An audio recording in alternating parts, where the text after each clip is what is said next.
Come on.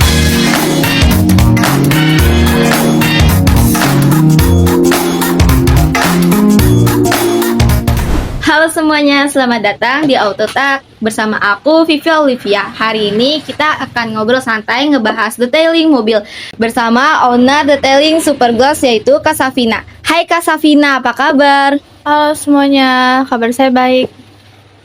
Nah, hari ini kita juga ada dua pendengar yaitu Kak Meli dan Aida. Hai Meli, hai Aida. Halo, aku Meli, salam kenal semuanya. Halo, aku Aida, senang bisa ikut diskusi hari ini. Rame nih, langsung aja kita ngobrol. Oh iya Kak, sebelum ke bisnisnya, aku tuh sebenarnya penasaran detailing mobil itu apa sih Kak? Oke, detailing mobil itu kayak kalau misalkan kita cuci mobil biasa kan itu nggak lengkap kan. Kalau detailing tuh lebih lengkapnya, versi lengkapnya yaitu kayak kita bisa coating, kayak misal kalian ada baret sedikit, nah itu kita bisa coating, kita bisa hilangin baret-baretnya. Abis itu kita bisa deep cleaning, maksudnya tuh kayak pembersih dari karpetnya, dari sofanya, itu kita bisa deep cleaning semuanya hingga bersih semua. Dengan adanya detailing ini kita bisa membuat mobil kita itu yang tadinya agak kusem jadi lebih kinclong gitu sih. Oh, pantasan banyak yang bilang wajib dicoba. Lalu awal mula Kak Safina nyemplung ke bisnis ini gimana ya Kak? Awalnya tuh aku hobi merawat mobil sendiri, tapi kelama-lamaan aku kurang puas sama hasilnya karena menurut aku kurang teliti di bagian yang menurut aku ini tuh emang susah dijangkau. Maka dari itu aku membangun usaha aku sendiri dengan terpercaya dengan sedetail-detail mungkin. Terus untuk konsep dan target pasarnya gimana? Konsepnya itu aku menggunakan detailing modern yang terjangkau. Itu tuh bisa mahasiswa ataupun profesional yang suka emang ngerawat mobilnya, yang mau mengubah mobilnya itu jadi yang dari agak kusem menjadi kinclong gitu. Dan pengen mengutamakan kebersihan di mobilnya. Kalau modal awalnya berapa dan tantangan pertamanya gimana Kak? Modal awalnya itu aku 150 juta. Itu tuh untuk sewa tempat, apalagi alat-alat profesionalnya.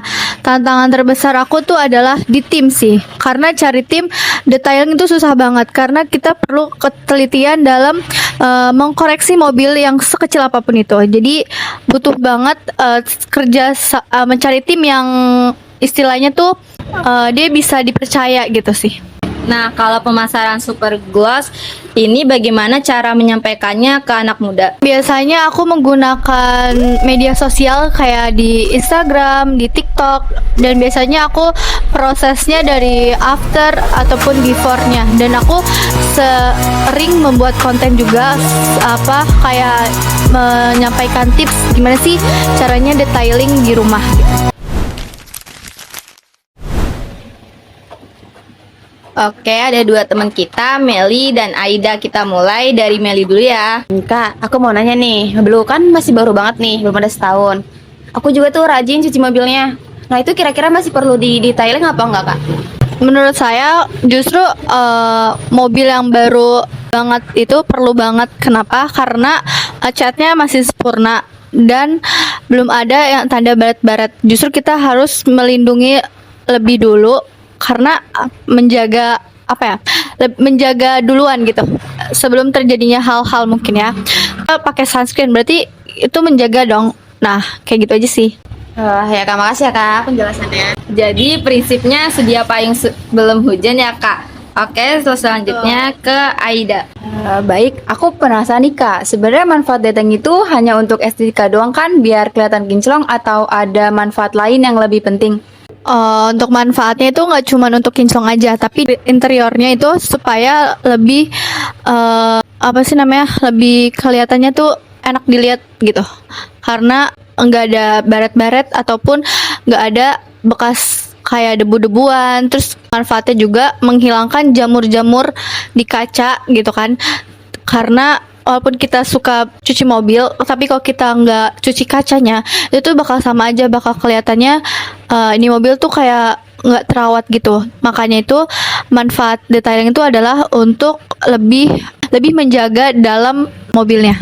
Oke, baik. Terima kasih, Kak. Kesimpulannya, detailing itu penting sebagai bentuk perawatan presentif, bukan cuma buat penampilan. Sebelum tutup, kasih trik kilat dong Kak buat kita yang mau mulai rawat mobil sendiri. Aku punya 3 tips, yaitu yang pertama menggunakan produk khusus mobil, yang kedua itu menggunakan kain microfiber, yang ketiga itu kalau misalkan kalian mobilnya terkena air, kalian harus cepat-cepat mengeringkan karena supaya tidak terjadi kerak di mobil kalian. Itu aja sih Kak. Oke, informasi yang sangat berharga nih. Sayang banget waktu kita sudah habis. Terima kasih banyak Kak Safina yang sudah kasih ilmu buat kita. Dan terima kasih juga buat Meli dan Aida yang sudah ikutan. Sampai ketemu lagi di Auto Talk. Bye.